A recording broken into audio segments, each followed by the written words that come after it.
We did it, guys. 1,000 subscribers. Let the embarrassment begin.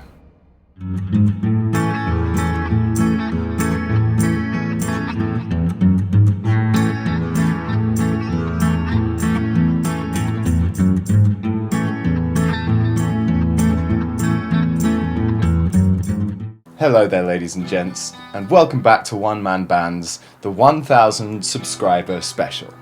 Thank you so much for getting me to 1,000 subscribers and beyond. Your support means the world to me, and it inspires me to keep on working hard to bring you fun videos. We're still only at the beginning of this journey together, and there's a beautiful, bright future full of music and creativity to be inspired by still ahead of us. However, today, we're going to be stepping back into the past. I've been writing songs for a while now. One of the most wonderful things that I read in my comments sections is when these videos inspire you guys to write or help you with your own creations. And one of the things I really love is hearing people are starting to write their music for the first time. It's not easy getting started, and I'm a prime example of that. It took me years to show my music to anybody. But today I will be sharing with you my 10-year evolution of writing songs. I will be rewriting and re-recording my first song. Spoilers, it's not great. It's pretty rough. But I hope by showing you guys where I started and where I am now, it'll demonstrate that no matter where you start, if you keep practicing and working at it, you can build the confidence and experience to share your own music with the world. So come on a journey to the past with me. Prepare yourself for some cringe-inducing teenage prog attempts.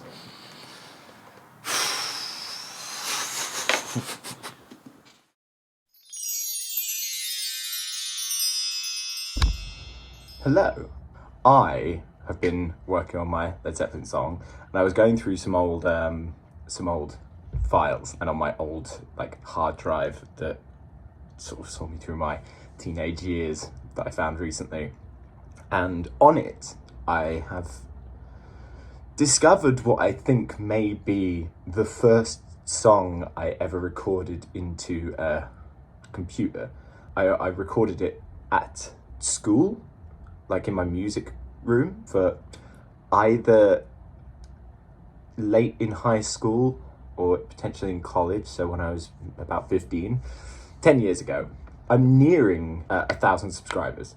I thought it might be fun if I have a listen to it and see how I would do it now. Maybe it would be fun to compare John at 15 to John at 25. Okay, so I've got the file here. It's called The First Footstep, and as far as I remember, I think it's about the moon landing. I'm not a moon landing denier, don't worry. This is probably about the time that I was discovering Mastodon, right? And likely Crack the Sky and the spacey vibes of that album, still to this day one of my favorite records of all time. So that may go some way to explaining why this song is about space. Let's have a listen. 15-year-old John. Let's go. Oh, nice. The bells.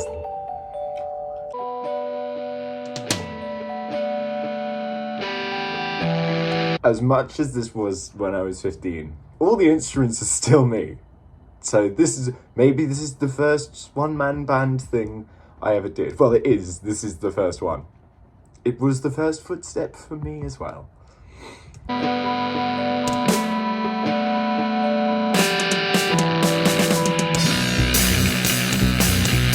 Intro. All of the instruments came at different times. It's already a little janky.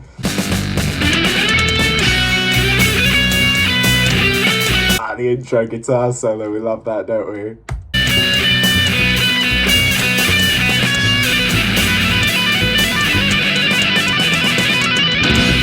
Looks like 15-year-old John just learned how to tap. It took him them for minutes for us to crack the sky. There we are. There's the Mastodon reference. Crack the sky. Took 11 minutes for us to crack the sky. There's little John singing, little 15-year-old John. Fun fact, I had a speech impediment back then. I had a lisp.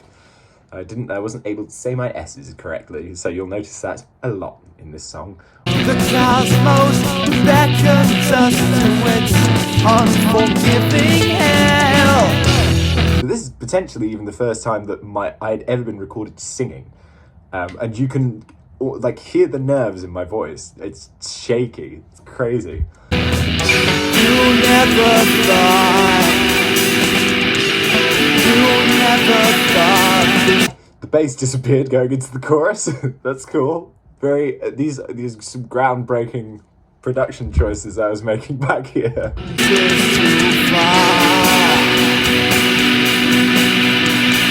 Oh no, it's there. It is there. It's panned all the way to the left. Cool. A sea of tranquility, stars and stripes aloft. I may redo some of these lyrics. Dirty sight, circling like a vulture.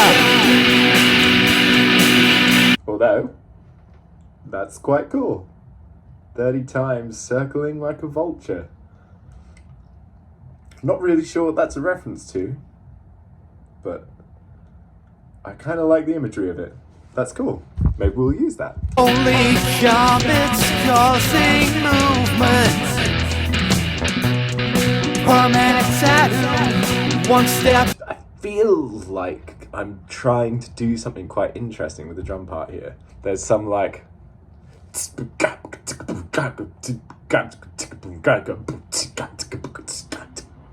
You get what I mean. In my head, that sounded great.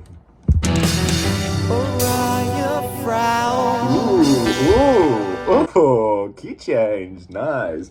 However, I don't think I did this on purpose. Well, or I did it too purposefully. I think part of the brief in writing this song for our music class was it had to have a key change in it. I probably didn't do this as a stroke of theoretical genius. There's even like space agey 80s synths going on here. I love this. This is amazing. Excuse the fact that I'm laughing. I'm laughing purely at myself here. Everyone's got to start somewhere, right? And here is where I started. Was it our right to be the one? Big build up. Was it our right? I don't think there's been a single hard-hitting moment in this song where all of the instruments have come in at the same time. The one to take the first foot. That last bit was... Hey, that was right.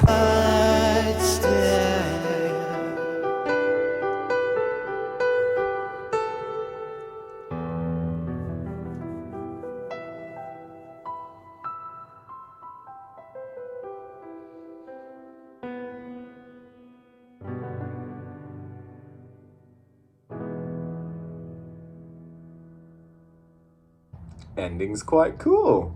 Like that. Okay. You know, I was only 15 at the time, so it's not... This is going to be 10 years progress. Yeah, a comparison of 10 years of songwriting progress. This is going to be cool. I'm kind of interested now to see how I can put my own spin on my own song, given what I've learned in the intervening period. This could be fun. I'm going to start working on this. See you soon, guys. Bye. So let's dissect that song and see if we can make something cool out of it. Firstly, things I did right. Number 1, the ambition. This is 15-year-old John trying to write a prog song in his music class. This little guy was shooting for the stars and I applaud his commitment. Number 2, the general chord structure of the song is usable. It's simple and follows a lot of rock sensibilities, but hey, there's a reason that those chord progressions are used by every rock band in history, right? Following on from the last point. Number 3, the key change in the middle is kind of cool. It's a nice juxtaposition from the heavy sludginess that I think I was attempting to go for with the rest of the song, but I kind of like the cheesy 80s synth vibe. Number 4. The verses are different enough to keep the listener hooked. This is something I still think is crucially important to this day. Number 5. The chorus melody kind of works as well. If I can refine it and make it more consistent, maybe by not having different lyrics in every chorus, then I think that's usable too. I can see that still being the main hook of the song. And number 6. The piano outro at the end of the song is actually kind of cool. It's maybe a little out of the blue and seems kind of thrown in, but actually the eerily beautiful end of the song again kind of fits with the vibe that I'm going for, and the chord resolution at the end is smooth. So there are absolutely a few things that I want to carry over into my rewrite. But there's some things that aren't quite so good. So here are the 6, yes, I cut it down to 6, key mistakes I made in this song. Number 1, the structure of the song is a mess. Number 2, literally nothing is in time. Number 3, the song lacks motifs. Number 4, there's not enough prog in this prog song. Number 5, the key change feels too sudden. Number 6, the song sounds horrible. So let's see what we can do to fix these things, shall we? Mistake number 1. The structure of the song is a mess.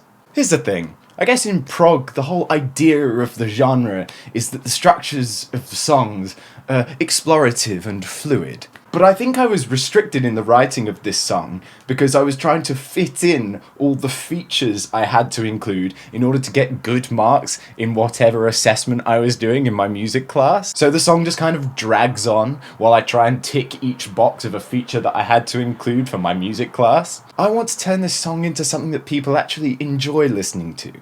Not that an examiner is paid to listen to. We want the song to be a nice balance of constant evolution and catchy familiarity. So here is the structure of the original song.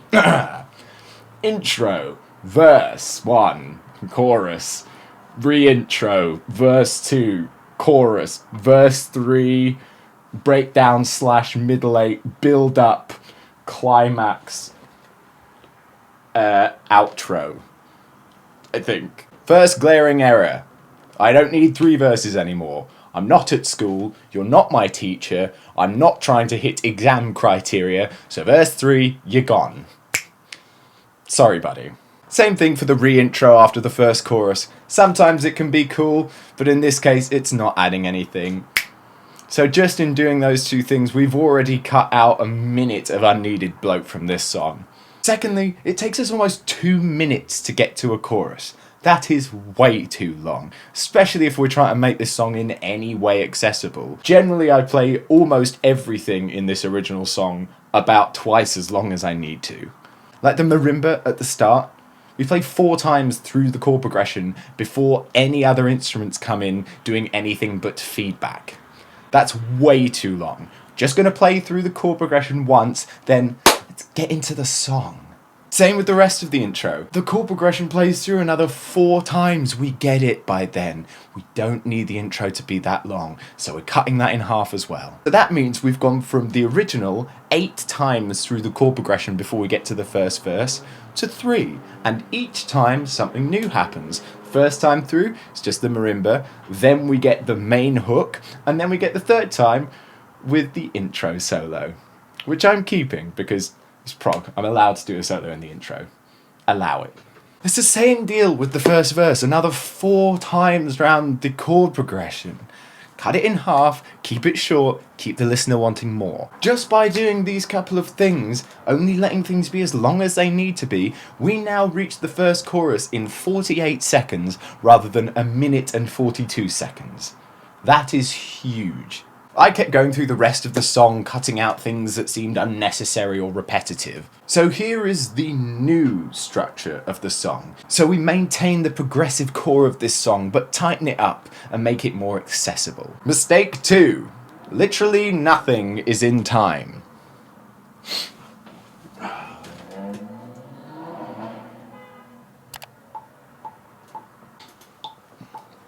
Done. Okay, it's not quite that simple. This is a really important lesson I needed to learn. By the sounds of it, I did record this track to a click, but I was so busy trying to throw in cool fills thinking I was Brandayla from Mastodon that it throws the rest of the song off. The original was very muddy and there wasn't much of a cohesive rhythm happening, so I wanted to make sure in this rewrite that each section on each instrument had some really deliberate rhythm happening. Things like picking patterns or kick drum accents while the snare is keeping a backbeat were things I didn't consider enough back then, but when they all line up together, they all work as one to create a greater, tighter whole. Woo! Didn't think that line through, did I? I need to read these things back to myself, man. Woo! So each section has very deliberate rhythm to it. For example, in the original chorus, back then, I think it was literally...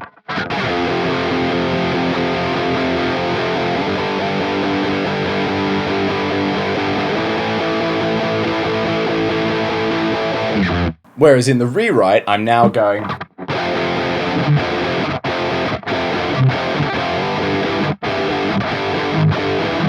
See what I mean? My main instrument back then was drums, and I think as I felt I was the most technically advanced at that instrument, I was trying to draw attention to it. Over time, I learned that the best drum parts are the ones that lift the song. They support other instruments with accents and groove. They are not there to be the main event.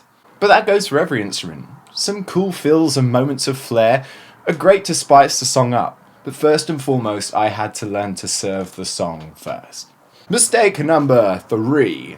The song lacks motifs. This may not seem like a really poignant point, but in a prog song like this, where everything is constantly evolving and changing, having something of a returning motif to anchor the ear of the listener is really important. The original song is basically all chords. I mean, the main riff is barely even a riff.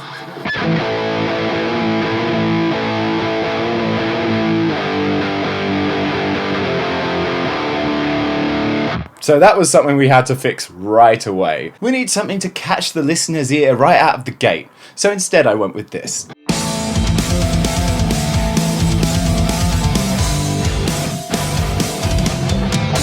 Motifs are an integral part of prog music. We all know that the human ear is hooked by repetition of patterns, but isn't repetition meant to be the antithesis of prog? Well, maybe. But having moments of familiarity doesn't necessarily mean that you're directly repeating things. And that is what a motif is. It doesn't have to be identical, it just has to be similar enough for your ear to pick up on it. As I was playing around with this song, I kept coming back to this lick.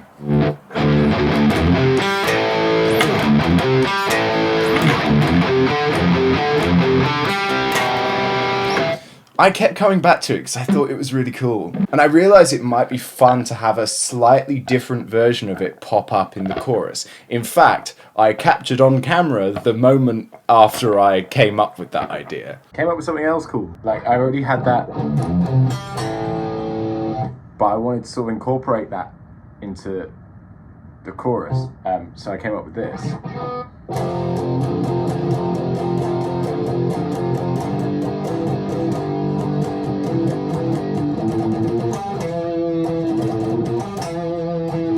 So there are still moments of familiarity. For this reason, I also changed the choruses so that they all had the same lyrics. The verses are so different and the middle eight is such a departure that just having one part of this song that is repeated stops it from just being a sprawling mass of different ideas that I've stitched together. Mistake number 4. Almost completely undermining my last point. There's not enough prog in this prog song. Maybe it has a proggy aesthetic or like tone, but honestly, I just didn't have the technical ability to pull this song off back in the day. Let's all be honest here. Prog is fun because at times it does give you the chance to show off your chops. So I'll be damned if I'm not going to throw in a couple of moments where I can show off the things that I think I've technically improved on over the course of the last 10 years. Like the cool guitar run in the chorus that is completely unnecessary but still breaks up the chorus in a fun way.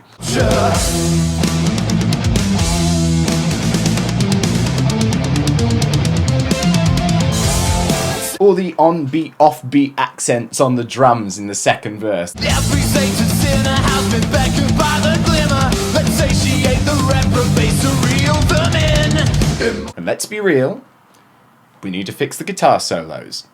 I think the only way I knew how to play quickly back then was to use tapping.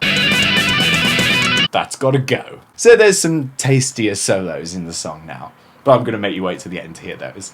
Essentially, now I just have 10 years of practice under my belt. Mistake number 5. The key change feels too sudden. This is kind of a detail, but important nonetheless. To me, good prog is really difficult to write because you can't just jump from one idea to the next.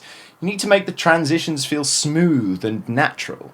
Unless you're going for that really chaotic vibe. In the original, the key change comes out of the blues somewhat, but I like the way it sounds and I want to keep it for a cool atmospheric change of tone. So I made some cool use of a call and response guitar line where the chords slowly transition down towards the new key, which is the relative major.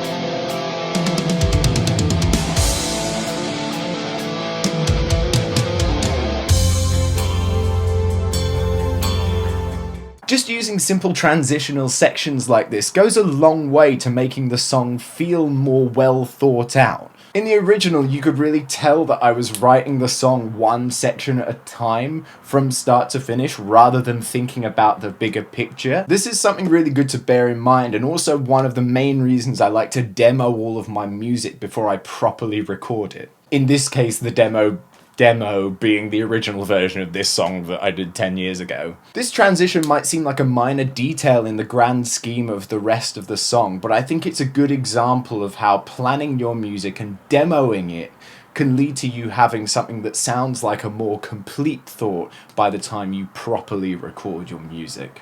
And mistake number 6. The song sounds horrible. I should cut myself some slack here. 15-year-old John probably wasn't even aware of the concept of mixing at the time, but if you're getting started, here's some simple things I wish I'd have known. Mixing is all about carving out space so you can hear everything clearly. Volume, panning, EQ, compression. Instead of thinking about making things louder, think about carving out space for important parts to sit in. Back then, if I wanted something to pop out, I would just crank the volume of that part, but now I've learned to turn everything else down. Panning is about choosing where in the stereo field a part sits, not only to make that part clearer, but to leave space for everything else. A really quick and dirty guide to panning for any of you guys just starting out is have your bass, kick drum, snare drum, and your main melody, be it a lead vocal or a lead guitar, straight down the middle. Your rhythm guitars recorded as a stereo pair all the way to the left and all the way to the right. Left and right. And then cymbals, toms, synthesizers, any backing vocals maybe, somewhere spread between the two. Each instrument has to have its place. You should be able to close your eyes and pick out each one of them. EQ is about cutting out problem frequencies and carving out space for the instruments to sit in. If you watch the best mixing engineers work, a lot of the time you'll find they're turning things down and cutting frequencies rather than boosting stuff. Even compression is solely about turning things down when they get overbearing. I was piling things up to make them sound thicker and bigger rather than considering space and placement. I don't want to get too in-depth with the technical stuff like that because I'm by no means an expert, but honestly, spending a little time working on your mixing can be as big as learning to play a new instrument, one that can totally transform how you write music. So, that's how I fixed 6 of the main errors with this song. I hope some of the things that I've learned will be apparent when you're listening back to this new version of the song, and maybe be of benefit to your songwriting journey too. I'm going to play you the new version of the song now, but before I do, I of course have to thank my co-writer for this song. Me. Thank you, my boy. As ever, this song will be live on streaming services by the time you watch this video, in case you want to go and listen to my first ever song again. Leave a like on this video if you enjoy it. Comment and let me know which band I should do next, and subscribe so you can see when I do. Thank you everyone for 1,000 subscribers and beyond. This is my song inspired by me. It's called The First Footstep. Enjoy.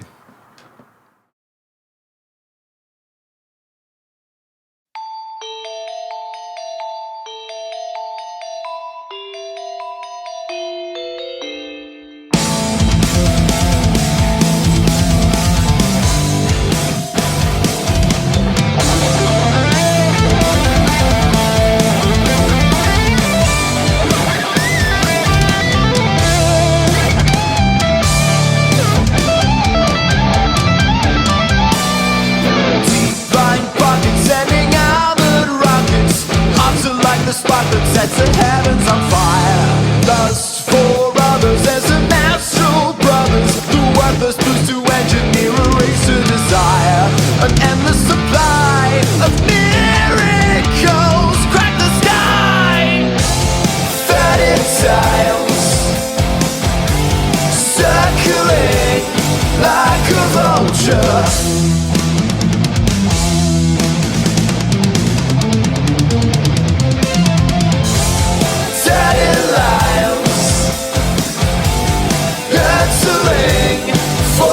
Culture.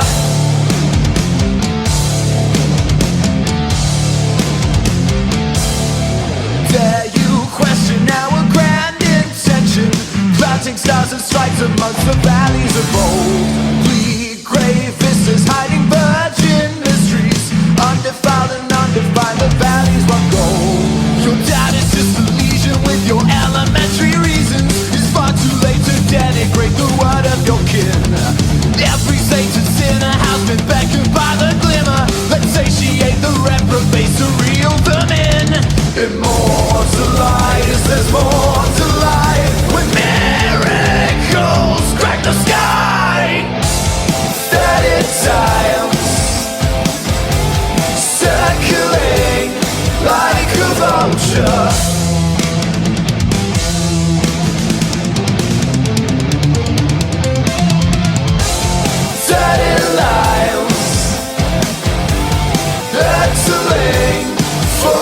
Culture.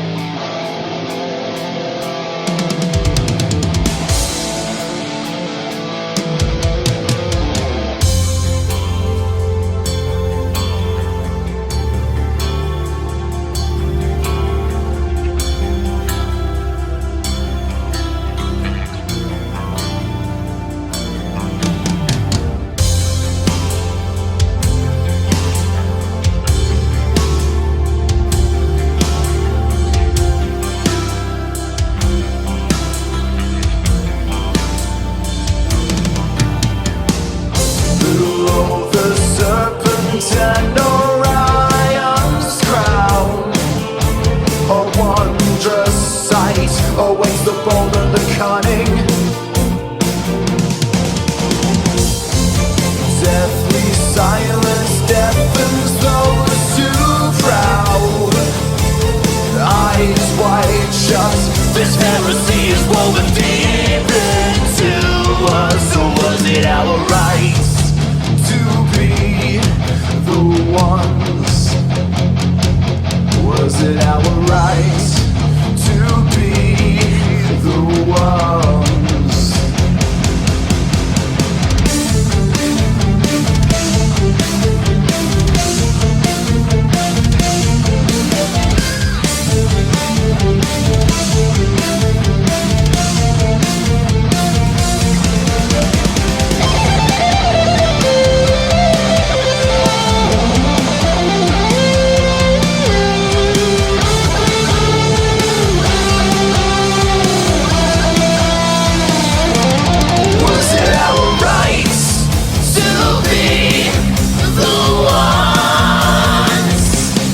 Take the first footstep.